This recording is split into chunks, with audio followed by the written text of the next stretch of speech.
You're listening to Strange by Nature, your guide to the strange, weird, unbelievable, and improbable wonders of the natural world.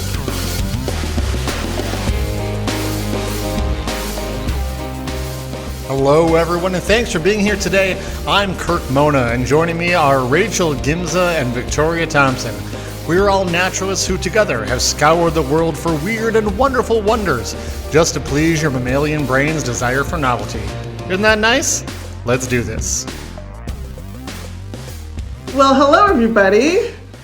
Good to see you guys. Welcome to the show. Good to see you too. Oh, boy. Yay. We're already having fun. We are already having fun. I think we've hit our sillies. Yes, Absolutely. we got the zoomies. Oh. Well, I feel like we talk about parasites a lot on this show, and we've certainly, Oh, God. we've certainly had some doozies over the years. One thing that occurred to me recently is that most parasites are invertebrates. Okay. Which, Yes. hold on. like Yeah, a lot of them are, yeah. a lot Yeah. of them. I'm not saying all of them, but a lot of them. Yeah, no, I was thinking about that. Yeah. Victoria, did you choose this topic because this is the first episode going out in October? Nah. Wait, yes, I did. Way to go. So did I, Good Rachel, job. of course. Oh, Welcome to the spooky phenomenal. season of Ready Strange by for Nature spooky.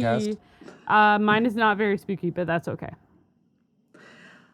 Well, That is squirm-inducing, I'll tell you that. okay, well, good then. I mean, I am talking about a parasite. So, Yeah.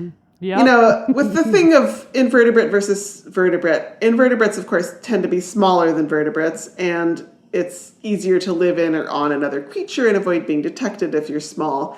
And of course, And I think this is one of the main things. The biodiversity of invertebrates animals is much higher than vertebrates. Fair, yeah. So one estimate I saw from 1988 suggested only about 3% of animal species are vertebrates. And Wow. a more recent estimate put it at 5%, but that is still not high. That That's is so low. minuscule. And that's not even counting the numerous parasites that come from outside the animal kingdom, whether those be parasitic protozoans like Toxoplasma, parasitic plants like mistletoe, or parasitic fungi like cordyceps. But one thing that many of these We've parasites talked about all of those things, yeah. yes, Sure have in common is that they are extremely icky.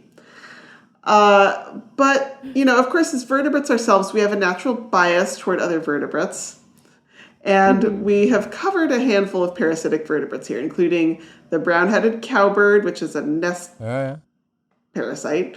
Yeah. Right. The oxpecker, good old oxpecker. Just the name makes Rachel laugh. The cookie cutter shark and the vampire bat. Yeah. And these vertebrate examples are interesting, but most of them don't really have quite the same ick factor that a lot of the, like a tapeworm does. They tend to be like a there and gone kind of thing, like just like smash and grab of sorts, Yes. Yeah. I'm here today to change that. I am talking about great. a vertebrate parasite that has pretty good ick factor. Nice. Phenomenal. Bring it. What do you got? Our parasite of the day is the worm pearlfish. Worm pearlfish. no. Yeah, pearlfish Those are are a three. larger group of fish. I know all three of those words. Yes. I actually forgot to write down what its Latin name is, but Go ahead it and has make one up one. for us. Yes. It is found in tropical areas of the Indian Pacific Oceans. It grows to about 15 centimeters or 6 inches long. It is long and thin, eel-like, you might say, with slimy skin. Does not have any scales. Great. Okay. So, in Love fact, that. they have basically no protection, and Oh, wow. pearlfish as a group live inside sea cucumbers. Oh, okay. Although All right. Not all of them are parasites. But to really understand our topic fully, I need to talk first a little bit about sea cucumbers, which Okay. I'm now weird. wondering if I should have just made a whole They're other bizarre. topic because they're very weird.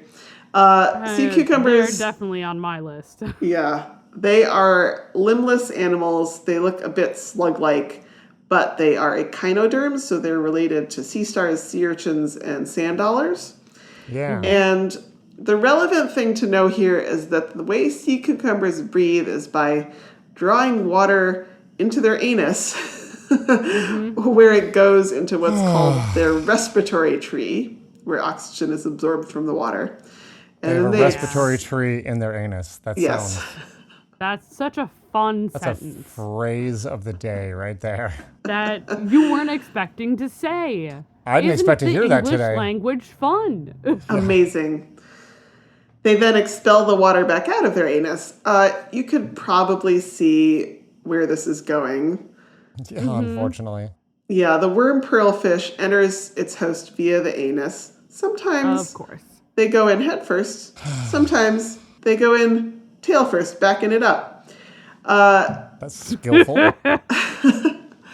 Specifically, these fish are seem to be chemotaxic. That means they're attracted to chemicals signatures that waft from the sea cucumber's anus into the water. Oh my god. Phenomenal. They're like, Oh, boy. That smells delicious. Exactly. Yep. And, of course, if you are a sea cucumber sucking water in and out of your butt all day long in order to breathe, you're going to have some defense mechanisms. And one of their... Yeah, you do have to. They're also, Oh my god. squishy. So one of their main defenses is an amazing system called the Cuvierian tubules. And these are numerous, very thin tubes that are attached to the respiratory tree near the base, close to the anus. And if the sea cucumber is threatened, it will actually bend its butt around and shoot the tubules out from like a split in its skin. And when they come near the anus, and when they come into contact with seawater, they lengthen. And when they make contact with the creature that's been threatening them, a crab or what have you, they become very sticky and they stick to it and entangle it. Okay. This is so deeply weird. It is incredibly weird. Yeah. And then they rip away, and then they can regenerate them over the course of 2 or 3 weeks. So what does that do to the animal Amazing. to get hit with those and be stuck? Like, I They're think sticky. they have to work pretty hard to get them off. I see. So it's like they wrap Unpleasant. around them or something and kind of... Yeah, it's like kind of like a web immobilize kind of- them a bit. Yeah. Gotcha. Makes more sense. I don't think I'd like to be wrapped in those. It feels unpleasant. It sounds unpleasant. Could You be. might think this would make it hard for the worm pearlfish to head inside, but apparently they just slip right in. The tubules don't stick to them for whatever reason. Yeah, so once they're inside, they just make themselves comfortable inside the cucumber's cloacal space. Basically their Wow. rectum. As you do. Yep. It would recommend. Yeah. And often there is not just one fish, but two. Sometimes a mating pair makes Is up one red and one blue? one fish, two fish, red fish, blue Yeah, fish. that's right. In your I anus. think they're more of a black color, really. Okay. Well, so much for that. Yes. One fish, two fish, blackfish. Yes. As I mentioned, some other species of pearlfish are commensals. That means that they have a relationship with the sea cucumber that doesn't harm it. I mean, you'd have to. So those kind of pearlfish just hang out getting protection. They use it as a house. They use it as a love nest. Kirk's face of just like, no. There's so many. Oh. There's so much going on here. Phenomenal phrasing, Victoria. Phenomenal. Yes, thank you. The worm pearlfish, however, is a true parasite. They eat the internal organs of the sea cucumber. Just Oh no. nom nom nom nom. Especially the gonads, but they can eat, all the parts that are inside. Do not like.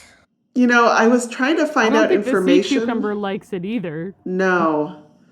I was trying to find out information about if this typically kills the sea cucumber, but it did mention that they can regenerate parts of their body, so maybe that's what's happening.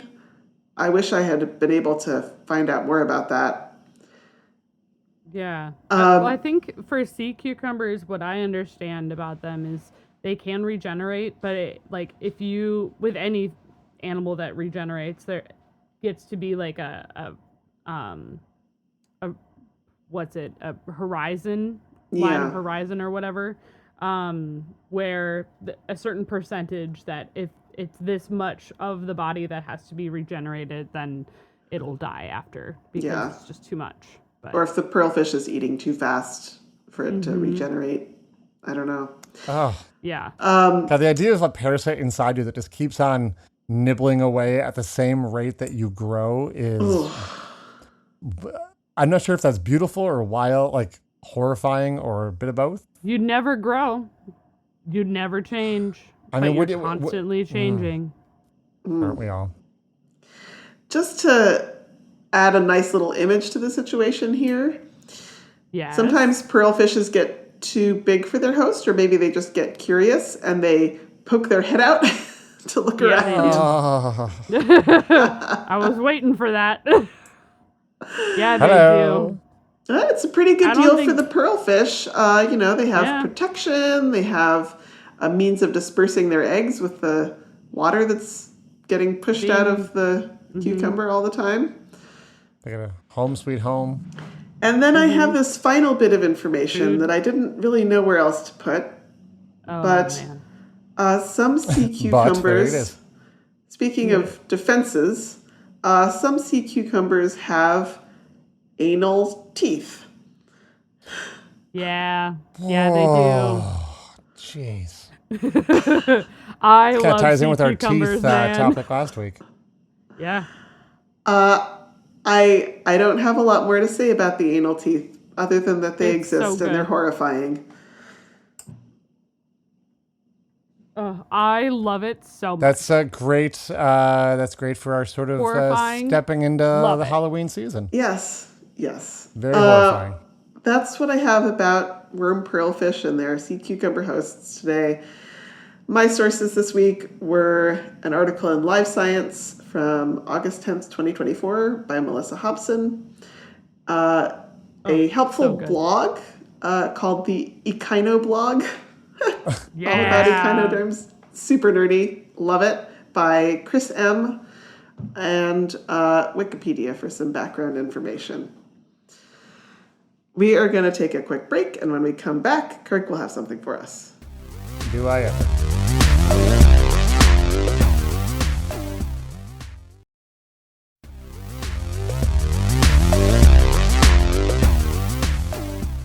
Hey, everyone. I don't like that tone of voice. Hey. Why? Kirk, are you about to scar us? Victoria already did.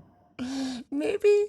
Oh, no. Last week, I talked about the shark with teeth outside of its mouth, and it seems fitting that my topic this week is also about teeth outside of a mouth, but in a completely wild and different way than last week.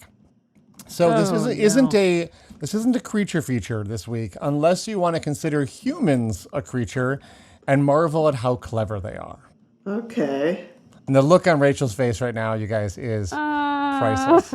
Apprehensive. This story does have to do with how amazing our bodies are, and how deep our understanding of the human body works, and that has allowed us to do something amazing. Oh no! Good. Well, Rachel, this week we're talking about a procedure called osteoodontokeroprosthesis, or OOKP for short. So last week I went down Rachel's alley talking about sharks, and this week I decided to go down Victoria's alley by talking about something medical. Yay. Okay? Yay, indeed. So hold on to your hats. This one is wild. This all came from a headline I saw somewhere online. The original source has been lost to time, I'm afraid. But the seemingly clickbait headline was that doctors were able to restore a man's vision by implanting a tooth in his eyeball. And What? yeah. Okay. So, okay. I mentioned this actually to my hairstylist earlier today, and she was like, "Oh, wow, my husband was just talking about this." So if she has heard about it, it must be making the rounds on like social media and stuff right now for some reason. I don't know why now, because this is not a new thing. Spooky season is upon us, Kirk. That is could be. That's why I'm talking about it. If you're putting a tooth in your eye to restore vision, sounds like clickbait. You are absolutely correct. It certainly is clickbait, but it is also completely true. No. Yes. No. Why? Okay. I know you're going to tell us, but I want to know what the doctors and the scientists are like, what if we put a tooth inside the eyeball and that'll clear up the vision problems, right? That's totally something a rational person would think about. Like, you know what? You know what this eyeball needs? A tooth. Well, here's why you think that, Rachel. Because you lack the full picture of what actually happens if you go past the clickbait headline. I'm picturing Please a molar fully just in the middle of, like, the gel of my eyeball ready to block retinas out. You're not that wrong. You'll find out. Oh, so God. This procedure, called OOKP, and for short, it is not new. It was pioneered back in the 1960s by Italian ophthalmic that surgeon. feels like a 60s thing. It kind of does. Professor Benedetto Strampelli. And this is a pretty extreme procedure and not something that is undertaken lightly. It can, however, restore vision to some blind people, specifically those people with damaged corneas. Sometimes we can just graft a new cornea to someone's eye, but once that's failed multiple times, there's really only a few options left. There's also some medical conditions that could make this sort of surgery your only option. All right. So you're like, how does putting a tooth into someone's eye magically restore their vision? Well, as you may have guessed, it isn't quite that simple. You don't just shove a tooth in there and call it a day. There's also a lot of steps involved, a lot of graphic steps, and I'm going to walk you through them because this is completely nuts. Does this have to do with stem cells or something? It doesn't. Not quite. Oh, my God. Now, you are hereby warned that this will include graphic descriptions of surgery to both the mouth and eyes, so you can decide for yourself if you're like, you know what, we're just going to skip ahead, or if you want to listen further. What? Too bad Rachel and I can't opt out. That's right. Look. No, we can't. Come on. I know our listeners. You guys are freaks. This is what you're here for. You want to hear this. Here we go. Buckle up, baby. First thing you need to know is there's really two major steps to this procedure, two major stages. In stage one, like 5 or 6 things need to happen. So first of all, the eye you want to restore is opened up, and come on, it's eye surgery. The entire inner surface of the eyelids and the cornea surface and any scar tissue present is removed. So this is just getting the eye ready for what's to come. Okay. The now, up next, eyelids? Yeah, inner eyelids. Yep. Up next, doctors do something that seems really bizarre. You open wide. They cut a piece of the mucosal lining of your cheek out. Okay. That's about the same size as your eye. And then they sew it over your eye. Like, peel the eyelids back, sew this mucosal layer from inside your cheek onto totally covering your eye, and then close that back up. So it's covering your eyeball under your eyelids? Covering your whole eyeball, under your eyelid, basically. Okay? Is it acting like an eyelid? Or no, it's not openable. Okay? Basically, it's not think of openable. This. They close everything up. They do. Yep. So this is multiple surgeries. It is. Oh, yeah. It is sewing a new eyelid into place under your current eyelid. Or in place, kind of, and some of the photos almost look like they got rid of the eyelid. There was just this sewn on your face. A little hard to tell. But it's a flap of skin that is sewn on both sides and That's the it covers inside your of your whole eye. cheek. That used to be the inside of your cheek. Apparently, that's like just a good type of tissue to use. Probably good compatible tissue. I mean, it's probably pretty similar to the inside of your eyelid. Probably, yeah. Wet. But I don't understand why they would get rid of the inside of your eyelid in the first place. I think to make this attach better, probably. Okay. It was not explained. Okay. Yeah, because like, All right. what is the point of getting rid of the inside of the eyelids and then replacing it with different tissue? Just wait. Oh, Up God. next, doctors Victoria's do in something. my face, by the way. Our jaws are just like Yeah. dropped in like absolute horror Oh already. God! Oh well. Here's the next step. Next, doctors do something that seems pretty bizarre. I've already said that was pretty bizarre. They're cutting a piece of your cheek out. Now, what they're going to do is, oh boy, they're going to start, working inside your mouth more. I will say, incidentally, this is as gross as it sounds. I did, for research purposes, seek out and watch a video on YouTube of this procedure being performed, and it is so graphic that a warning popped up on YouTube that I had to click a button saying that I acknowledged that what I was about to watch was a graphic and potentially disturbing video. And did I click on it for you, dear listener? Of course I did. And it was so we don't have to. Thank you. it was a lot. I'm trying to think of what I would do. I'll put a link. I'll put a link in the show notes so you guys can watch if you want. Now, I will say, I went into the nursing profession. I'm not that squeamish, but eye surgery makes me squeamish. It's a lot. The next step in this procedure. Before you move on, I'm also just sitting here being like, what am I gonna put in the newsletter or in social media? What photo I put with this? Yeah. If we'll talk about it. I got a few ideas. So the next step in the process is to get the tooth. And I have to say that the descriptions online of this step and the actual visual of what happens are two completely different things. Here's the text. Here's a text from the Wikipedia entry for this step. It says, quote, a canine or premolar tooth and part of the adjacent bone and ligaments are removed. Part of the adjacent bone and ligaments?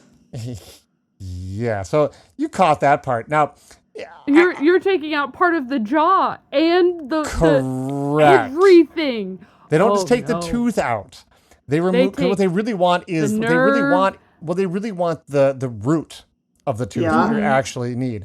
And so they kind of remove the skin on your gums, peel that back, and then cut about an inch of jawbone above your tooth, leaving this rectangular gap or hole in the bone above the tooth.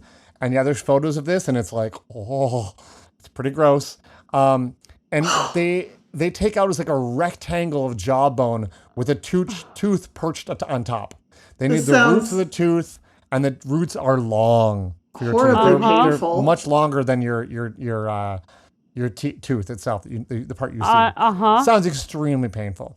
Now, while you're presumably as someone who has to get dental surgery at some point for like missing teeth, I hate this. Well, while you're presumably under heavy anesthetic for this procedure, you have to be. They just go ahead and slice into one of your hips as well.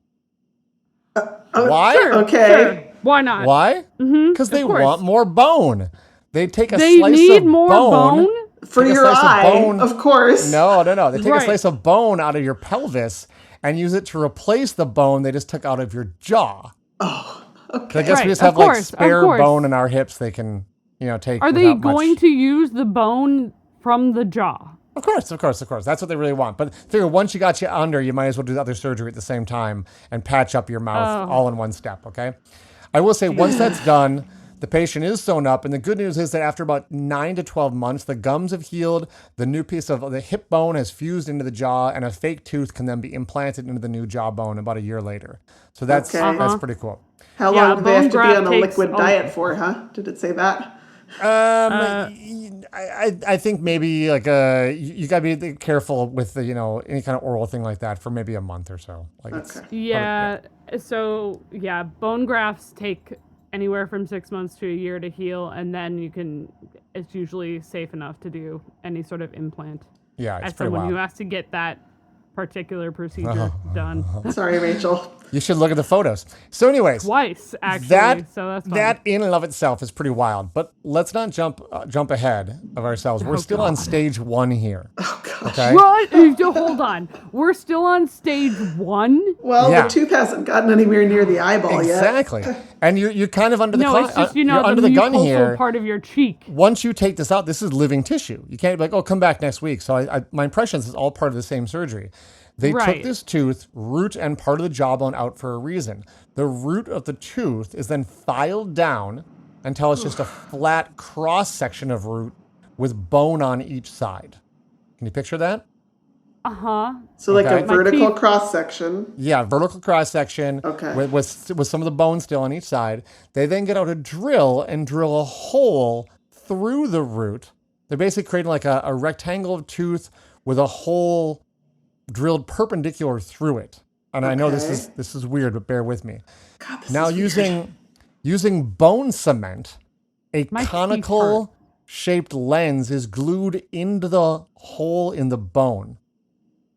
And they then cut the actual crown of the tooth off. So it's basically now just a tooth root, rectangular slice of tooth root with some bone on each side with a hole through it that has a lens both over and through the hole. Because it's kind of like a widening out, almost like a upside down water tower that got stuck through the bone, but it's made out of like it's like a plastic lens. It's a new lens for the eye that is now mounted in this bone frame. So since the patient is still knocked out, they set to work and do something else that seems perhaps the strangest thing yet. They don't put Why? the tooth lens into the eye. They implant it in the patient's cheek. Where they took the thing out? No, just in the. I said cheek. In the video I watched, they actually made a cut 4 millimeters below the eye, opened that up, and then buried the tooth lens combo right below the patient's eye, which I guess is sort of part of your cheek. So that's you're to like- keep it alive. Yes, exactly. Very good, Victoria. That's to keep it alive. And you still got some of that bone on there. And if you think about it, when the body discovers the tooth in your cheek, it basically goes, oh, whoa, hold on. Well, there's something's in here that's not supposed to be here. And it goes, is this a foreign thing? Oh, no, this checks out. This is part of the body. This is supposed to be here. Oh, but this is not getting any blood. We better fix that. And it sets about trying to, fix this up. It actually grows a fibroma around the root, and it feeds it with a blood supply to keep it alive. Now that takes about 4 months of having this growing in your cheek. And then it's time, finally, to come back in for another surgery. It's time for stage 2. Okay? And remember that mucosal cheek tissue they implanted over the eye? Yep. Well, Yeah. they carefully cut. How could I forget? They carefully cut like the bottom and peel that back to reveal the eye. And you can watch a video of this part. They No then thanks. punch No. a hole through the cornea. They actually call it trepanning, which I think is really funny if you know what trepanning is. Yeah. The cornea of your eyeball. Of your That's eyeball. still there. Still there. That okay? has been covered with the mucosal Yeah. thing. Is Yep. it still covered with your cheek? No, because they peel that back. They cut that open and peel that Okay. back. Okay? They punch a hole through the cornea, and the iris of the eye is then physically removed just by pulling it right out of the hole. And the look on Rachel's face is one of the most horrified looks I've ever seen on a human being's face. It's a mix of sadness and horror and despair at this point. This is Kurt, hands down like one of the strangest things Yeah. I've ever heard. Why? But wait, there's more. They then do what's called the lens of the eye is then cryo extracted. Basically, it's rapid, almost instantaneously freezing the lens and then pop, pulling it out through the hole. So wait, then- this is the one that's been growing inside the tooth? Nope. This is the original lens. Oh, the that was original in the lens. eye. Okay, Yep, got it. It's Yep. taken out. You must have to Okay. freeze it in order to get it out because it's just too squishy or something. But they get that out. Probably. Then all of good. the You're going further of like. yeah. Ugh. All of the Great. vitreous humor, which is the liquid inside the eye, is removed as well. Basically, they're just melon balling the inside of your eyeball left. It's really quite something. Why would you say it like that?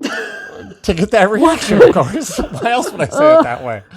Come on, Rachel. You know how this show works. Now, once this is done, they then open up your cheek and they remove the tooth root lens complex from the That cheek has been and basically getting blood and stuff. Yeah. Yeah, and they trim it up, and at this point, it's basically a lens completely surrounded by tissue.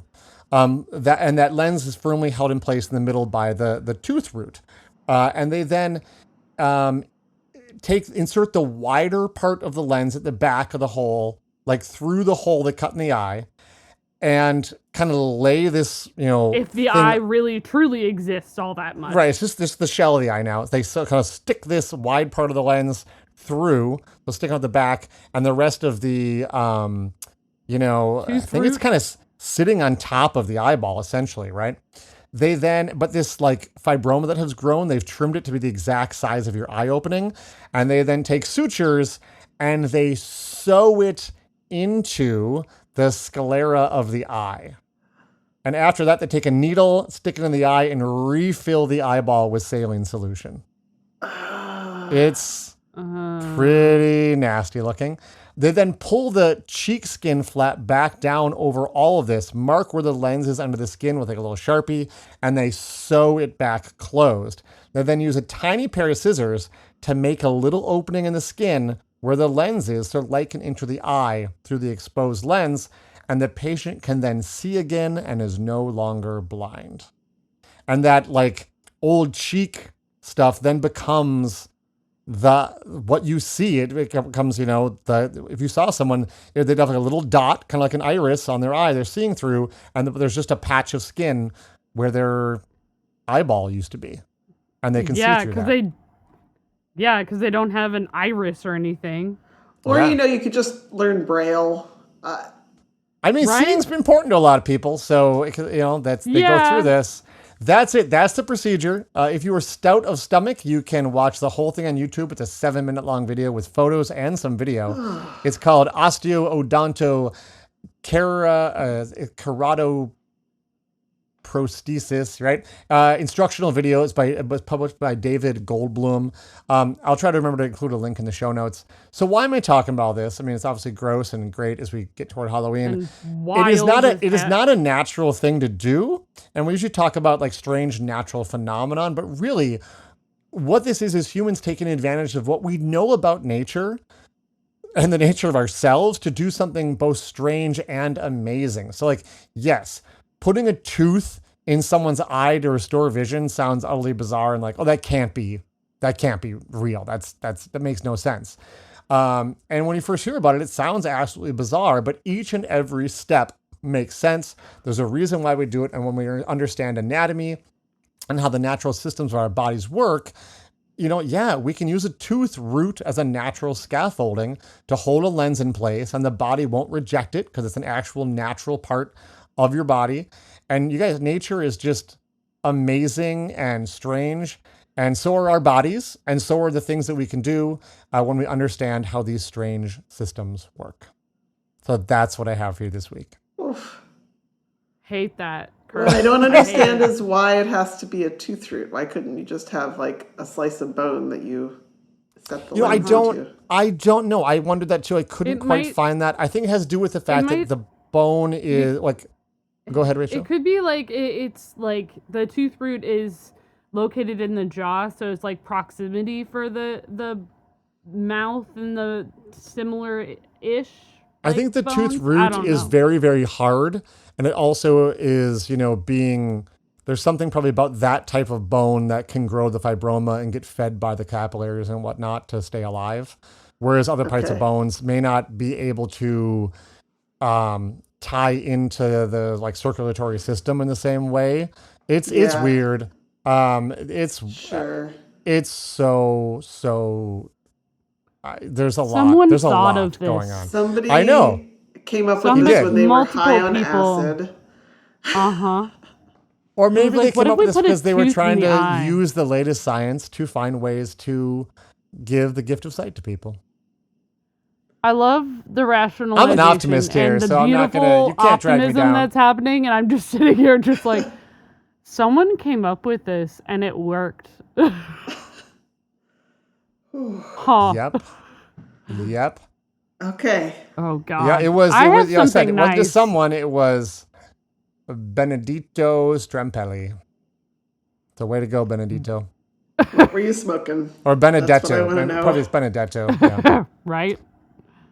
Oh, Well, anyways, we're going to take a much-deserved break. I'm sorry, it's only like 5 seconds long.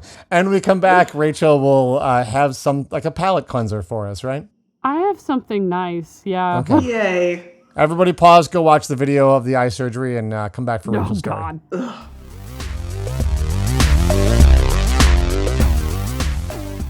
All right, welcome back, everyone. Today we're going down to the cloud forest, which I talked about shocker. last week. I know. Well, I did set it up last week, right? I know. Surprise. Spoiler. So we're going down to South America and a pretty thin strip of cloud forest between Ecuador and Colombia. We're actually going to mostly focus in on Ecuador. Okay. And Kirk, you're going to be really excited. We're going birding. Yes. Oh. I've only been to Colombia once, and I didn't have time to do any birding, so I'm excited.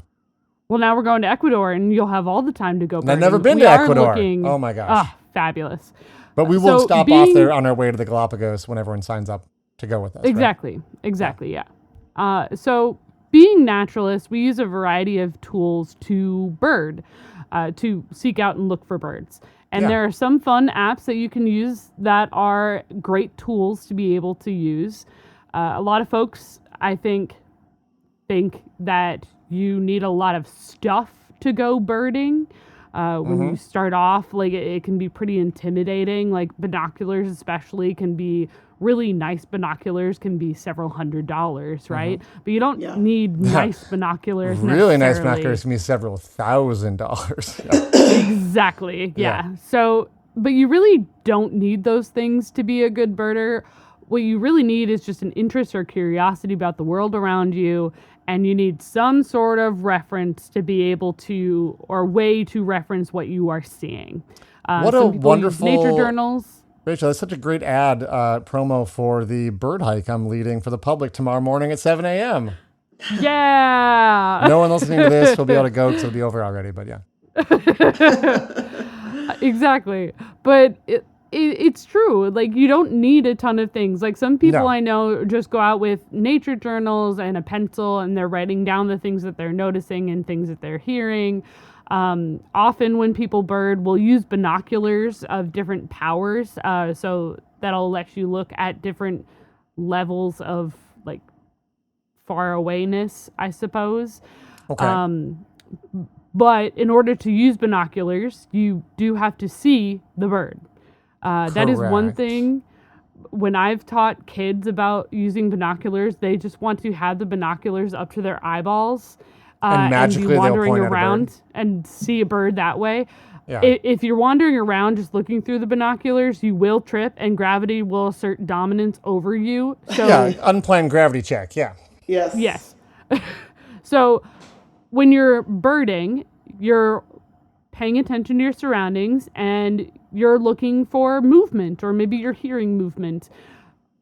But there is another way besides movement to see if a bird is nearby. It's the better way, in fact. Could that be? Exactly. What is that way, Kirk or Victoria? That'd be hearing them. Hearing. Mm-hmm. Yeah. Way more efficient. So birds make way more efficient. They make all sorts of sounds and calls, and they can be used. Those calls can actually be used to identify different species and help you pinpoint where a bird is, so you can get your eyeballs. Oh God, on it. Your eyeballs. sad. I see. Yep, there it is. I would like to say I didn't know what Kirk's topic was before I wrote that sentence in my notes. All right. So one tool that I like to use, and I know, Kirk, you like to use it too, is the Merlin Bird ID app. Oh, it's very cool. It's super cool. It has a sound feature that helps you hear the birds around you and can use the different pitches that birds use, like that pattern of call, to identify what bird it is. And it's with the Cornell Bird Lab that it uses for data. So it's really fun and easy to use. It's not perfect, obviously, but it is a really great tool to get you started.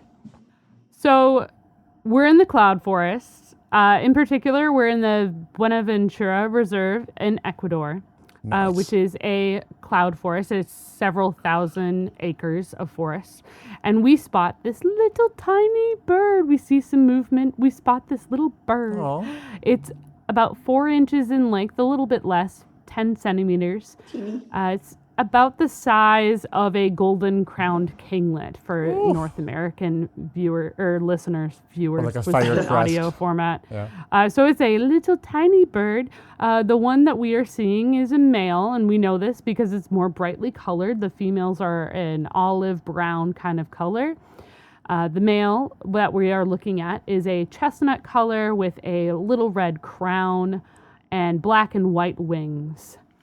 Sounds lovely. Turns out, it does. It's so cute and little. Turns out there might be a female nearby because it goes into a mating display. Okay. So he does a few hops. He does a deep bow with some backwards walking, and the wings flatten and then spring up and seem to vibrate. Okay. It's not the most ostentatious, but we do hear this like buzzing mechanical sound when he's going around. The thing is, we did not see any indicators that this little bird opened his beak or have any indicators of singing. Any guesses what made the sound? The wings? What'd you say, Kirk? The wings. The wings. Yeah, that was what I was going to guess, too. So this little bird is able to make sounds with his wings, which no other bird really can do. We've documented this kind of sound in grasshoppers and crickets because the sound that he's making is his song. It is not, he is not singing. He is creating a song with his wings. I mean, I can think of a couple other birds that make sounds with their wings. There's a group of them in this area that does it, but I mean, where we live, I can think of a couple.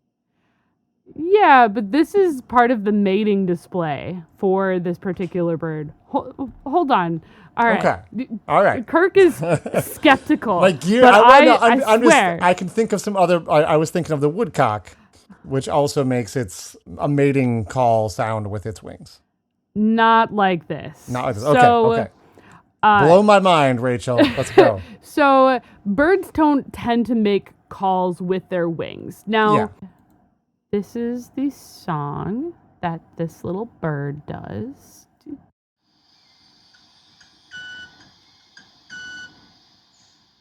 Wow. Oh, wow. That's You'd never pretty cool guessed that was from the made by wings. its wings. It's so high-pitched. That's the sound this little bird is able to do. This is a club-winged manakin, all right? And it has some pretty special feathers.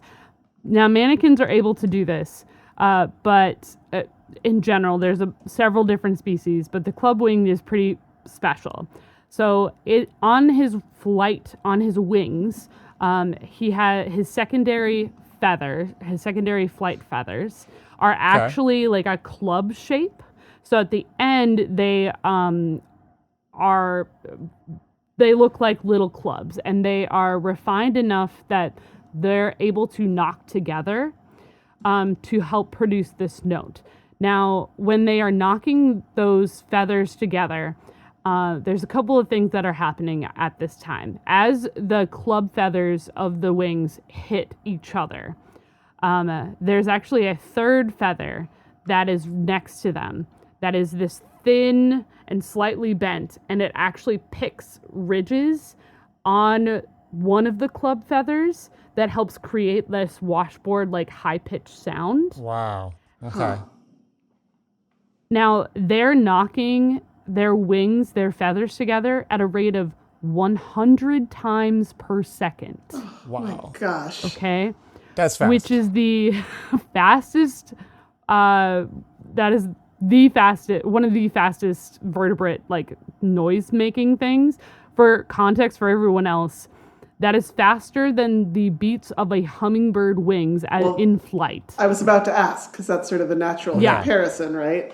Wow. So a hummingbird can get up to 90 wing beats in a second. And a rattlesnake tail also gets to be about 90 shakes in a second. So it is faster than both of those. Wow. And just now you said that, to clarify, like the two examples I was thinking of was the woodcock, which it's the primary feathers, and it's a twittering sound. I mean, you'd mistake it from coming from their mouth, except we think it's just the sound of the wind basically whistling through the primaries. And the other one I was thinking of was grouse, who will do their drumming, who are like, it's the flapping of whoosh, whoosh, whoosh. Which I've heard. Yeah. Yeah, and that's very using... cool. It is very cool, but these birds are actively making these sounds. Very different way of doing it, yeah. With the feathers, yeah. So cool. It is so cool. Now, to be able to do this, and I think they can actually make, like, actual bird song and bird calls as well, but that's not as widespreadly known. In order to do this, if you're beating your feathers and your wings together, you kind of have to have pretty strong wings. So the manakin actually has solid wing bones. They're not pneumatized. They are solid bones. So that way they're less likely to break, because when you're hitting feathers especially, you're hitting your wings against each other that quickly. If you have hollow bones, you're more likely to break. So they have solid wing bones, and they actually have bigger, like, wing muscles as well, to be able to make those sounds with their feathers and with their wings. That makes sense. And also to help compensate for the fact that now they're a little bit heavier, so they need to be able to have stronger wings in order to fly around as well, which is absolutely wild. There's a lot of interesting research happening about this. They've been compared to grasshoppers and crickets, because the sound and the way that they're making it really only is found in crickets, because they're truly raking their feathers across each other to create a buzzing and snapping sound. It is wild. That's super cool.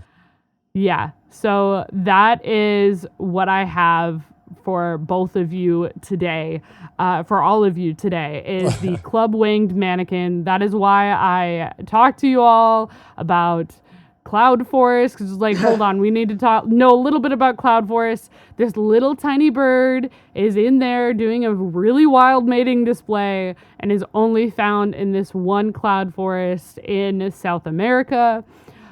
Absolutely insane.